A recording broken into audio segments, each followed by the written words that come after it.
Korea जिला में पंचायत भवन में घुस के सचिव संग मारपीट करके 7 महीना ले फरार केल्हारी भाजपा मंडल अध्यक्ष ला पुलिस गिरफ्तार कर लिए है। आरोप है कि 7 महीना पहले आरोपी भाजपा मंडल अध्यक्ष परमानंद और ड्राइवर राजेश शराब के नशा में ग्राम पंचायत केंद्रीय कार्यालय में घुस के सचिव ले 10,000 रुपया के मांग और गाली गलौज कर मारपीट करी।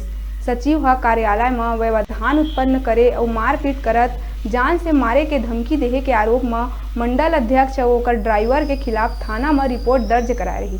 पुलिस आरोपी के खिलाफ शासकीय सेवक संग मारपीट और शासकीय कार्य में बाधा पहुंचाए के तहत मामला दर्ज करे है।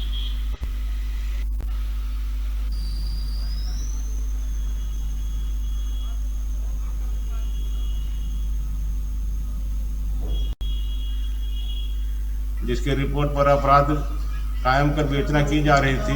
जो घटना तारीख से आरोपी लगातार फरार था और आज मुखबिर द्वारा सूचना मिला कि घर में उपस्थित है, तो अपने स्टाफ लेकर दबिश दिए और उसको गिरफ्तार कर न्यायिक रिमांड पर भेजे। कुछ पैसे की मांग भी किया?